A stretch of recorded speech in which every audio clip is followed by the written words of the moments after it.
Mga kapuso, maging maingat sa mga nakakausap nyo online dahil baka ang akala nyong true love, scam pala. Sa Taytay Rizal, arestado ang isang dayuhan at kanyang live-in partner na nambiktima sa isang babae. Panoorin ang balitang hatid ni John Consulta para wag maging biktima. Pagkakuha ng senyas, pinalibutan agad ng NBI Rizal ang isang kotse sa parking lot na ito sa Taytay Rizal.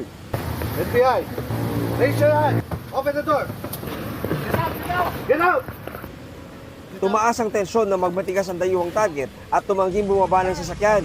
Pero nang dumami na ang mga ahente, napilitan na lumabas ng kotse ang Nigerian national. Stand up.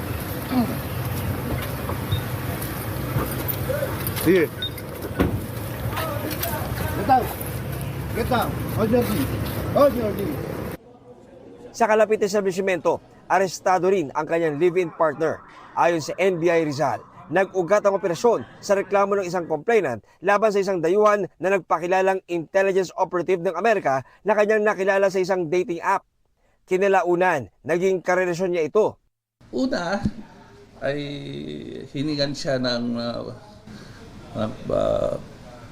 pambayad sa mga materyales at mga workers noong di bahay niya pinapagawa dito sa Pilipinas. At pagkatapos dito daw huling mission niya, ay siya daw ay dito naman ninira sa Pilipinas. Umabot sa 3.5 million pesos ang kanyang naibigay. Pero nagduda na siya nang sabihin ng kanyang kausap online na may package siyang pinadala at kailangan niyang bayaran ang insurance at fees nito.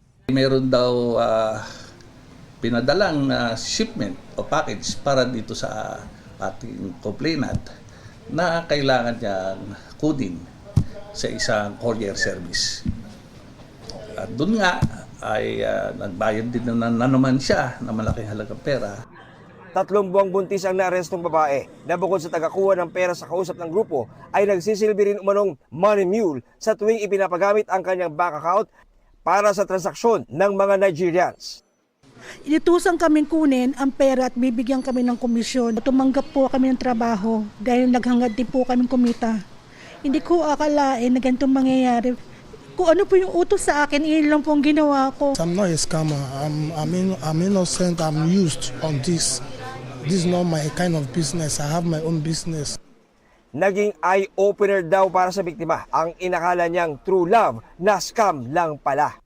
Kaya paalala niya, huwag maniwala o magbigay ng mga personal na impormasyon sa mga nakikilala natin online. ngayong magpapasko, muli nagbigay ng paalala ng NBI para sa mga posibleng binibiktima ng ganitong modus operandi. Kapag halimbawa may mga nakakausap tayo at sisikapin na tayo ay paibigin because of the promises, that the sweet words that they will be delivering, minsan naniniwala tayo agad. Pero kapag nagsimula nang nanghingi ng pera, magduda na po tayo. John Consulta, nagbabalita para sa GMA Integrated News.